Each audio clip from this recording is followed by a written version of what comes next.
So now we have all those big guys holding the most ETH and providing liquidity for all these awesome layer 2 products. And you see where I'm going in services.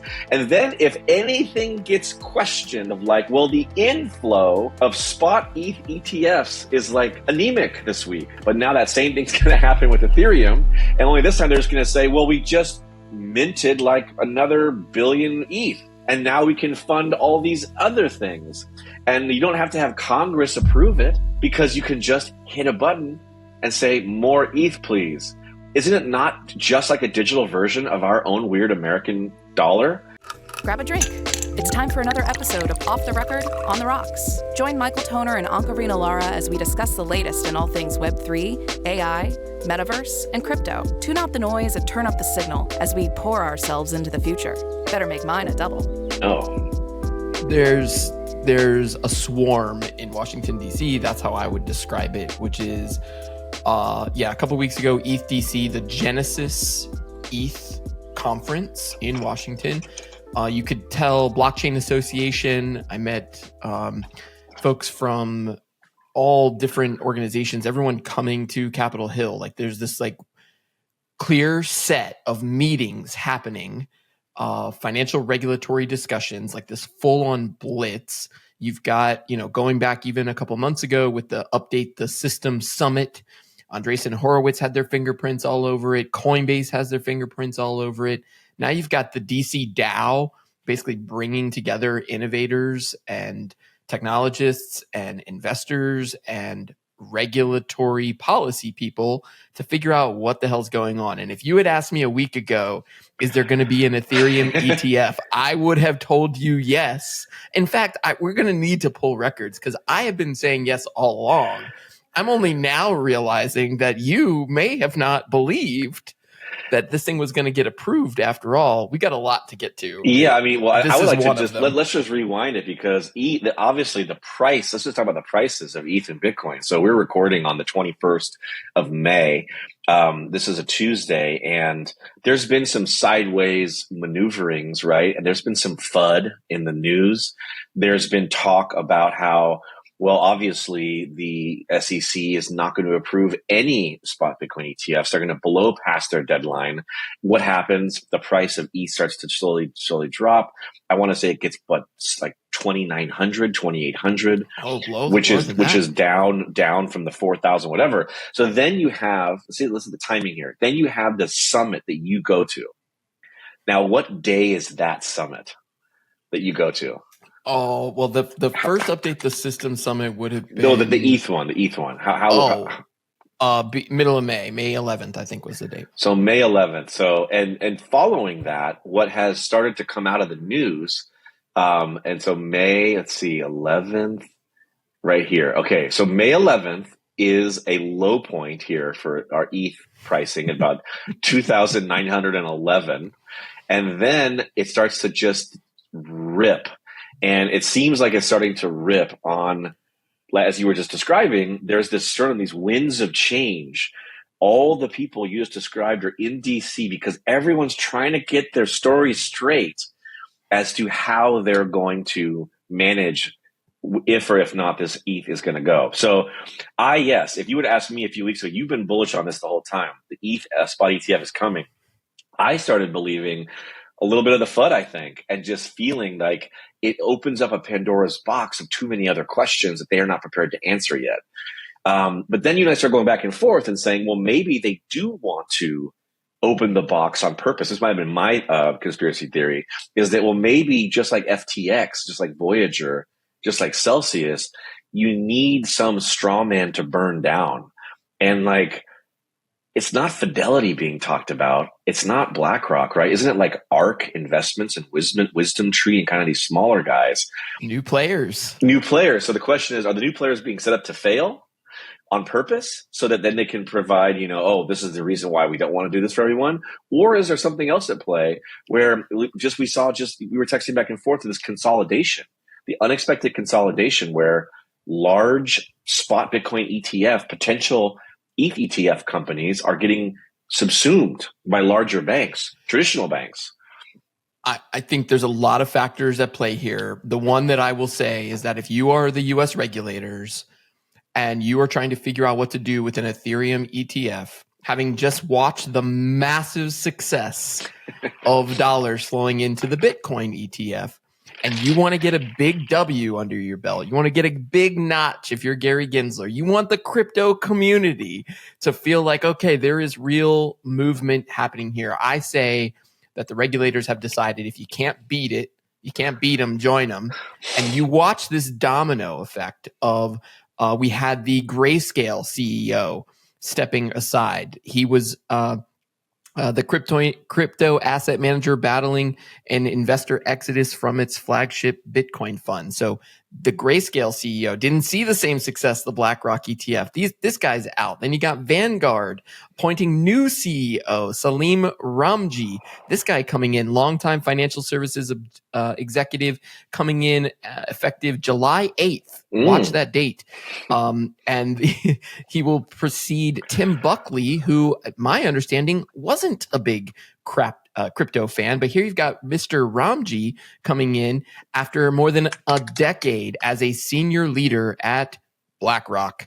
Most recently, the head of iShares, that's small I, big S, and had a central role in the ETFs at BlackRock. So he understands that this new technology, these new products, these new digital products, they're installing the people at these companies.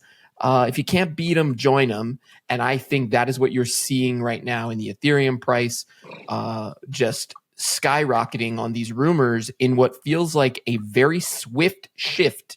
This is another shout out. I think this is 3 or 4 episodes in a row. I will shout out to Eleanor at Fox News, but making the call here that are scooping some news that the SEC is sending to all of these Ethereum who have filed for the ETFs to update their filings. They all got emails yesterday and the day before to update their 19E filings in what feels like a frenzy because you needed the misdirection. You needed this isn't happening. You needed the chance for the market to play out, for the Bitcoin ETF to either win or lose, fail or triumph. And on its triumph, what else do you need? You got gold, you need silver.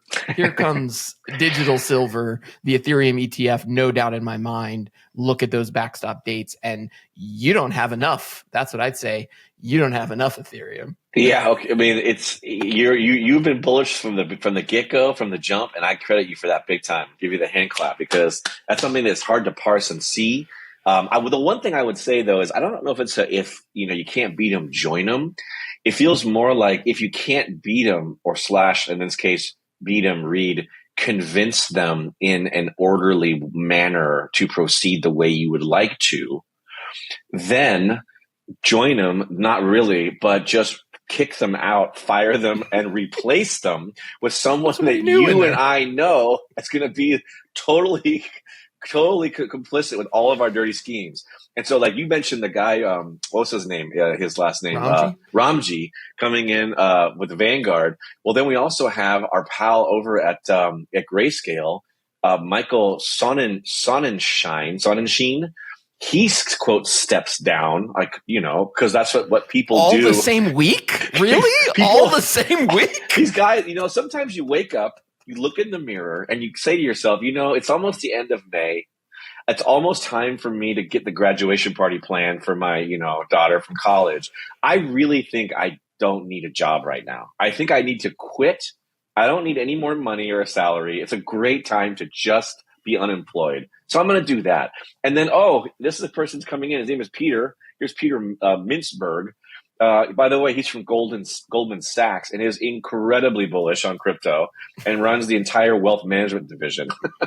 And turns out he loves Ether and Ethereum. And look, so here he the comes. same week that all of those dominoes and all of those chess players get placed into those new roles, the same week, the SEC is asking these exchanges to fine-tune their Ether ETF filings in what Reuters calls a positive sign for approval. This is coming from Suzanne McGee at Reuters. I mean, talk about the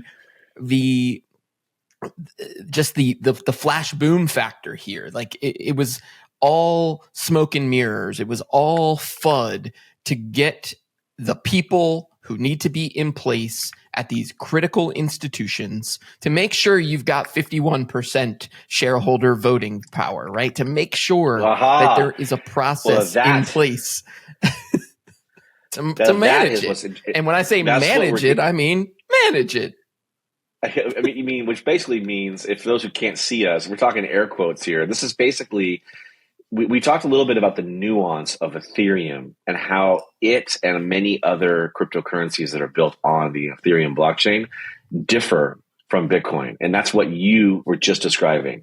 If you were to get enough of those, what they call them, the new nine, you know, the Fidelity and the BlackRock and everybody else, if you get enough of them to play ball and to be on the same page, which, like you said, this swarm, this blood in the water, Gensler is just driving the tugboat in circles in the harbor, just dumping cuttlefish and chopped up halibut into the water, making it real frothy and red. And all the sharks come, about 9 of them, really big ones, but they were expecting them, and only like 6 of them came. I'm like, where are the other 3? Where are they? Well, they're not coming. Well, let's go fire their CEO and get somebody in here who will show up. Because if you can control 51% of the nodes of the Ethereum blockchain, then you control Ethereum outright, effectively, right? So for those who don't understand, there's like voting power effectively that happens if you control the nodes, if you want to make changes to say the technology. Well, if you have every major massive bank in the US effectively making a push right now to take over a soft majority of those nodes, would we even notice? Would the average consumer, would you or I notice that? How can we tell? By checking node addresses, or is it so obfuscated in this case? It's like so anonymous that we wouldn't be able to tell. Well, also because there's not a finite supply, right? You have to have 32 ETH in order to run a node, and you have to stake it. It has to be staked. So you can imagine with an infinite supply, you can. But this is why I'm bullish. And hear me out. We'll need to think through this. But it has I don't want to say it has nothing to do with the mainnet layer, but it has everything to do with the value that can be created on the layer 2. Because the layer 2 tokens, the Polygons of the world, the Optimisms of the world, back to the Avalanche, the Arbitrum, these guys that we saw pop up during the last bull run, everybody was real excited about all these new layer 2 protocols. This is how brands were going to operationalize this scale of digital transactions at a lower reduced gas fee, right? No fees, but you can put everything essentially on chain in a layer 2 roll up. Doesn't cost as much. That's where I think the value can actually be created, is because brands could effectively run tokenized projects. They could run little mini giveaways, new marketing campaigns, new coupons for the digital age. Oh boy, running on layer 2, but the Ethereum, the mainnet, can be, it looks like, undoubtedly manipulated by the biggest whales who can control and can continue to control the ever growing need for more nodes. Now, you may get to a point. There are a lot of people in the world, 6 billion plus, right? There's a lot of people in the world. Did I get that number right? I think we might be closer to 8.4 now, or something. 8.4 billion. So you could get to a point where maybe all of those finite digital transactions have sort of reached max, and therefore the value of the mainnet would start to stabilize over time based on the transactions in the layer 2. I'm thinking through that live here in the moment, but I do think that there's got to be a reason that there's this full switch from the regulators. There's a full tilt to get this off the ground. And my guess is that the Coinbases of the world, who are building out Base, trying to bring 100 million users on chain this summer. On chain summer starting early. Here it goes. We've got price action in the market, blood in the water, regulatory clarity coming. If you get regulatory clarity around Ethereum ETF, then the layer twos can operate. Full stop. All right. Well, okay. I love this because now as you got me thinking that there's this great false dichotomy at play that everyone who we just discussed, who's in power, the BlackRocks, the Fidelities, the SEC, even all the big banks and the big money guys, as well as the regulators, you mentioned it. It's like if you have gold, you got to have silver, right? You got to have Coke, you got to have Pepsi. That's sort of the great comparison that everyone is supposed to soak in and believe. But based on what you just described, let's ask this question out loud for the audience. So what blockchains do stable coins run on? What does USDC run on? What does Tether run on? XRP. So Tether runs off XRP as well as USDC? I believe so. Right. So stable coins as they exist today aren't really in any position to be controlled or manipulated by US interests, right? We've previous shows we talked about de-dollarization and how the United States is very aggressive to prevent countries or businesses from de-dollarizing, taking the value away from American dollars.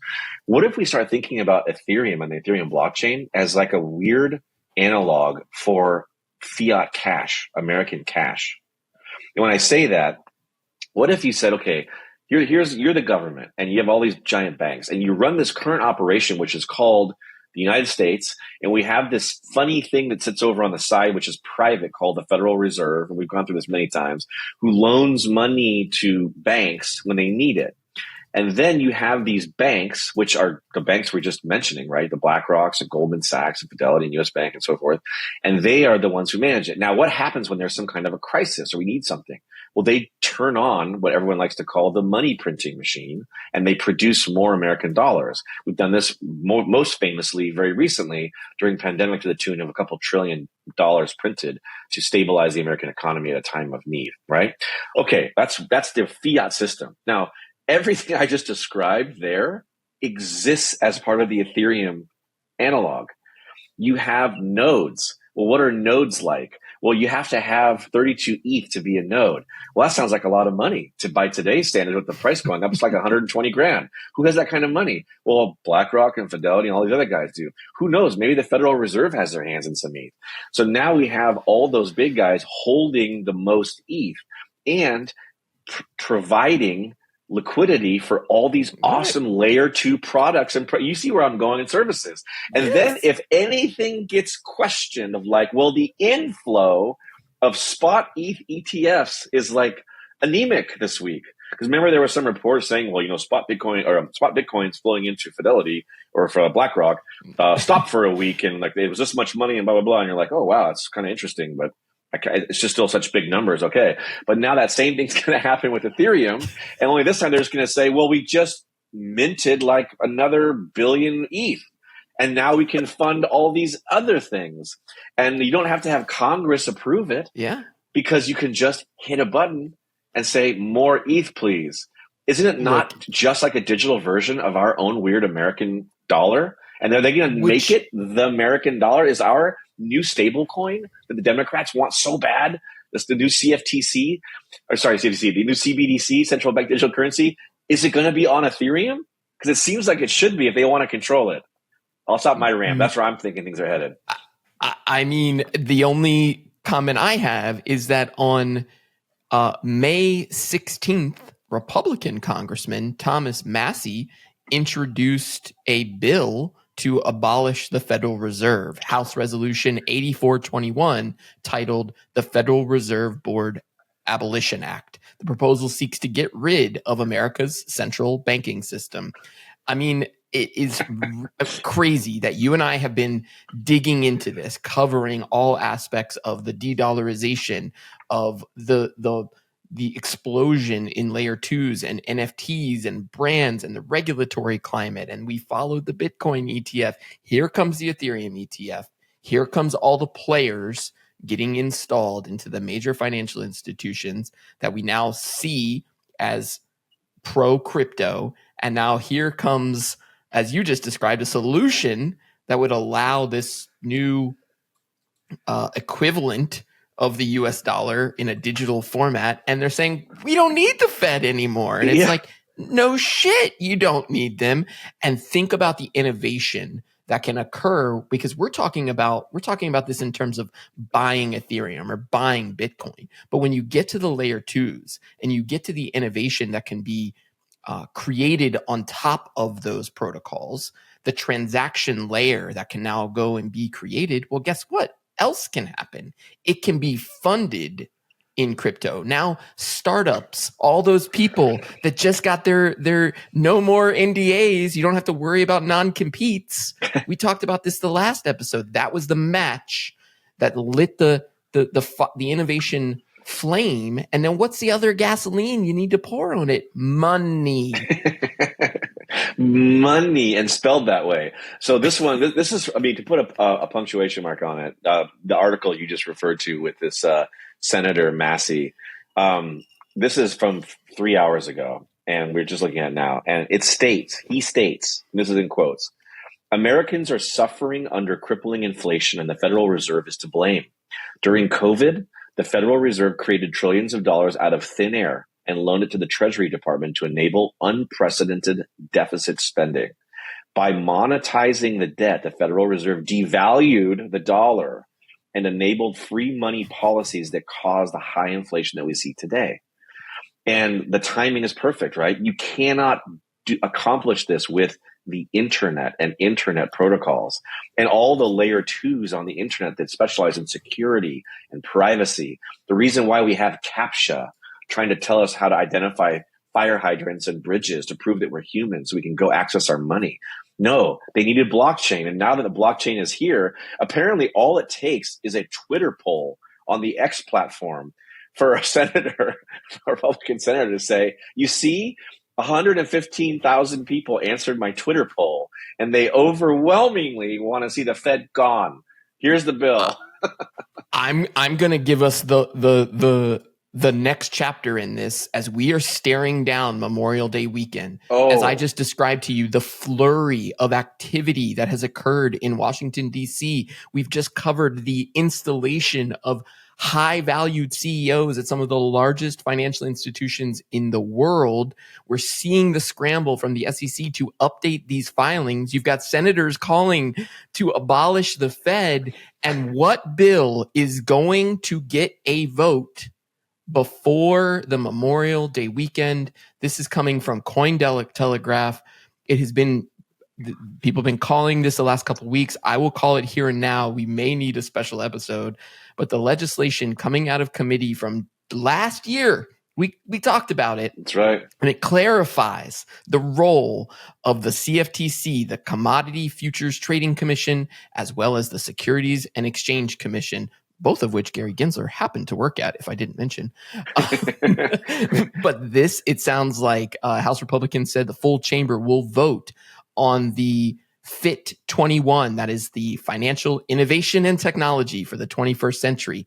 How apropos, based on what we just talked about. It's time to update the system. This bill is going to come for a vote. It will have a chance to become law. And the other thing important here, we should piece this apart, but in order to get it here, you had to have Republicans breaking with the Biden administration. Biden has said he will veto this bill. And Chuck Schumer and several other Democrats coming forward to say this is not a partisan bill. This is about true innovation. This is about the future of technology. This is about clarity around digital assets. Just as we're about to get an Ethereum ETF, we better move this thing forward quickly. So take me through what the next week is going to look like here. Everyone's going to be feeling real randy going into Memorial Day weekend. Well, so the date that is, there are two dates here, right? So one, what is the date of the potential vote on this bill?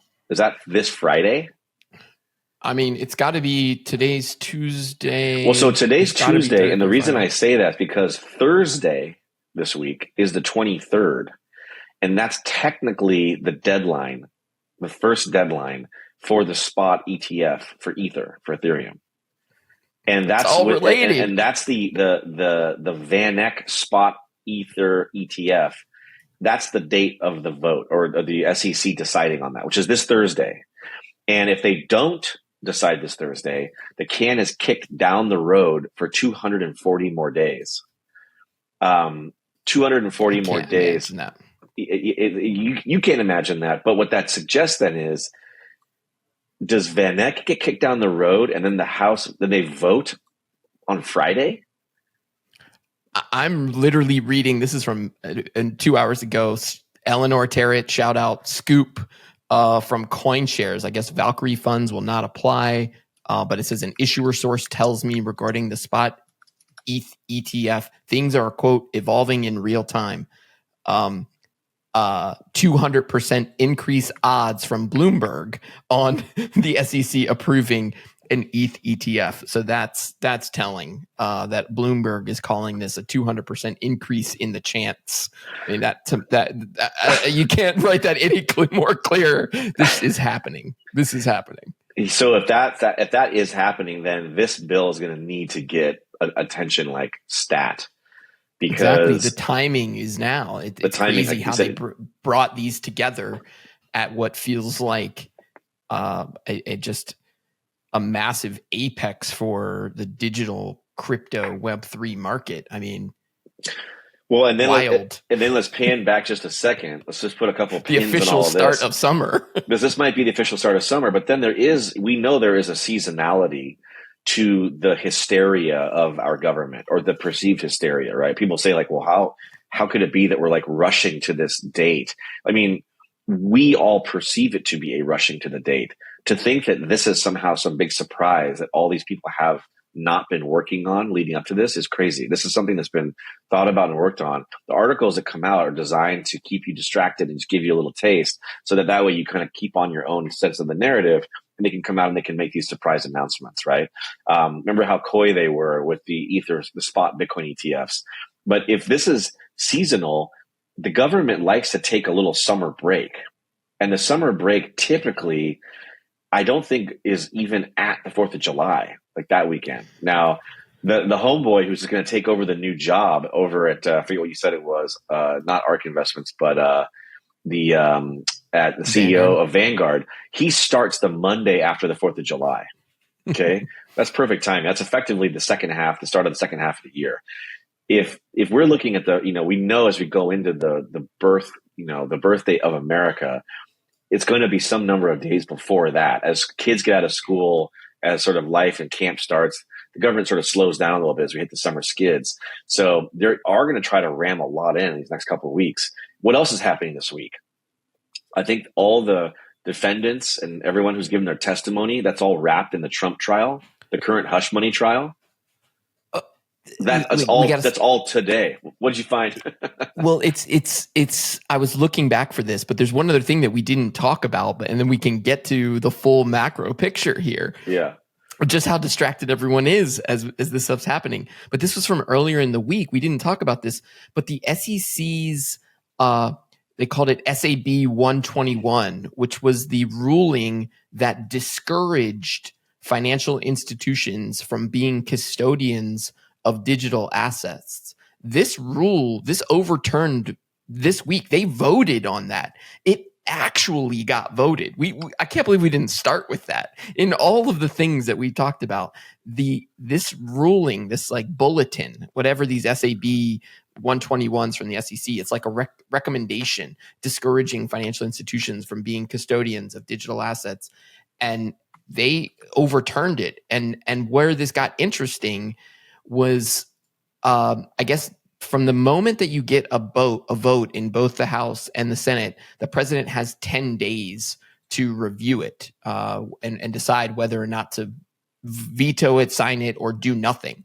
But doing nothing would mean it would just go into law without the signature. He said he intends to veto it. So when I said Biden's not going to support this, it wasn't the FIT 21. It was this overturning of the SAB, which is almost like another little speed bump in this regulatory clarity of like, you kind of need to get that one off the books from the SEC, wipe the slate clean before you pass Fit 21 that gives some clarity over how companies can handle digital assets if the SEC has said before they don't want you to.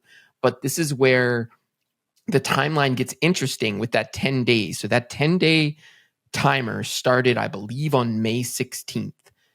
Okay. But there's some in what is called a pocket veto, which is if the president decides to do nothing, but the Congress is not in session, it doesn't automatically become law. So there's some timing politics happening here that I'm going to need to do a little bit more research on. But that would take you right up until maybe what you're getting at, that first summer break, in which case the Biden administration may not have to sign it or overturn that SAB rule. Maybe they get to wait and see what happens with this FIT vote.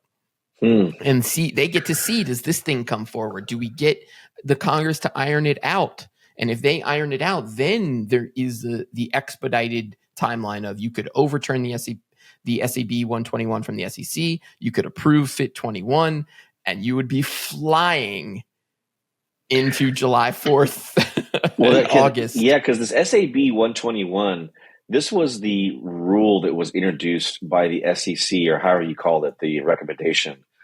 That Staff was in the accounting bulletin. It's like a recommendation. But it was like in the wake of the FTX debacle, right? Of that same era where everything was going down. It was like the flare out of the NFT summer.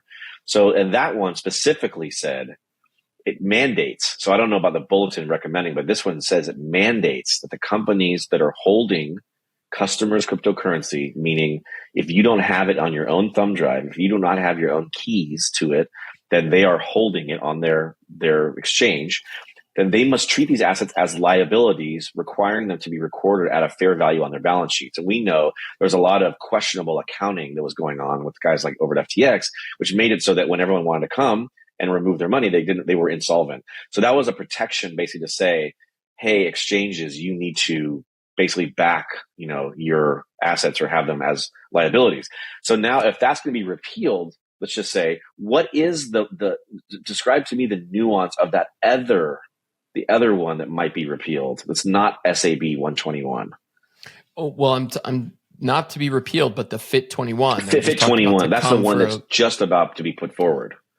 Exactly. And I don't know the exact differences, but I know that this would provide clarity on how the CFTC and the SEC regulate digital assets. So you can see why they're related. You kind of need to pull this piece out from the SEC, almost like an afterthought.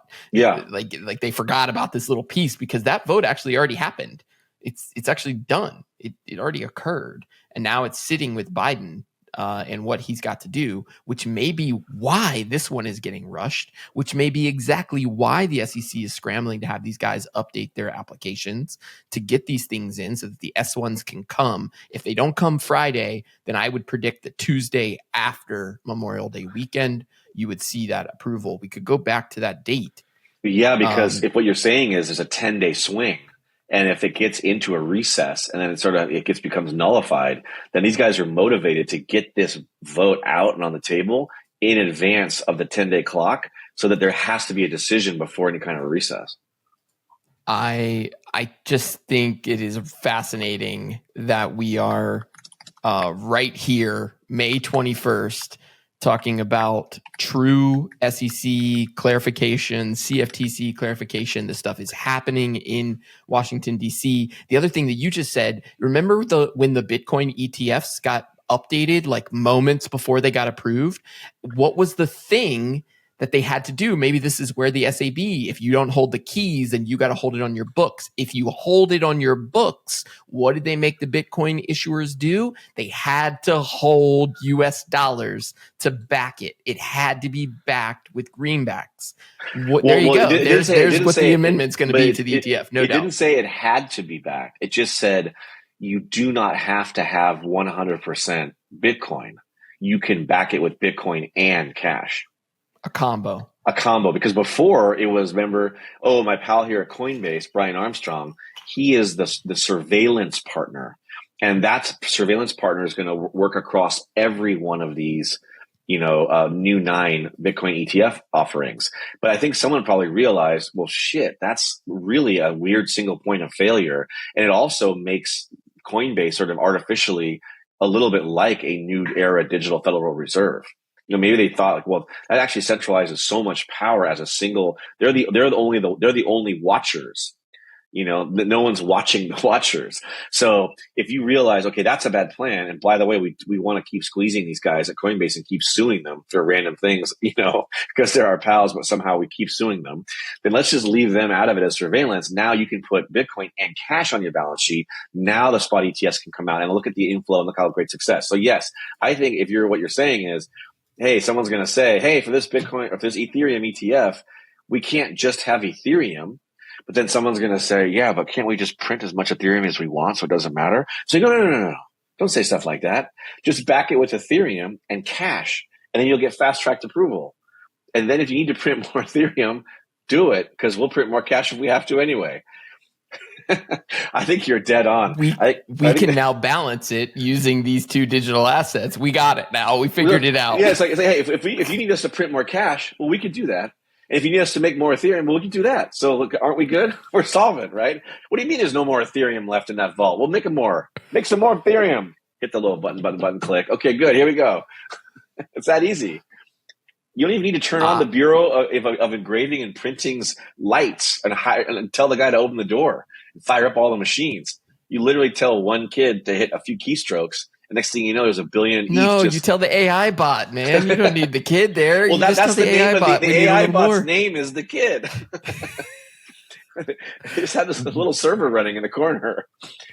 I will say, like, in the time we have spent here unpacking, we have only scratched the surface, because the last piece that we can close out with is like the macro.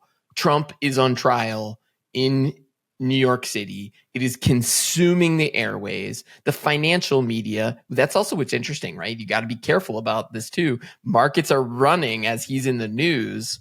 Who is that benefiting? I don't know. But I do think that it is on the ballot. You're going to see, in fact, we know that these candidates have started to state more openly their crypto policies and how they feel about it. Because I think what a lot of people are realizing, and I hope this goes to our listeners as well, is that this is not a partisan issue. It, at the end of the day, is not a partisan issue. It is truly about, I believe, self-custody and the changing definition of ownership and what that means in America in 2024. And I'm saying that very directly of, like, some countries, they run under authoritarian regimes. Money means one thing. Prices are fixed at the surface level. The way the government regulates is a lot different. The way the government has regulated in the U.S. has been, tried and true, I suppose, for 200 years. It is not working. It is clearly not working. It is stifling the innovation. We are having inflation problems. There is this challenge of ideas and intellectual property, and the internet isn't what we thought it was going to become. And I think that if you can upgrade the system, the internet, the definition of digital assets, how we regulate them, the money system that surrounds it, you are building a modern business. This business we call America, this business of the United States, of how we run it, can be a lot more efficient if you get all of those pieces together. And I don't know, maybe that's my pitch of Trump on trial is just trying to highlight what it could be on the other side of this. Yeah, and I just would just add a little lens flare on that great take that you have, which is, let's also remember that when issues are no longer partisan, it's usually because there is the ability for all of those individuals in the political class, the politician class, to enrich themselves.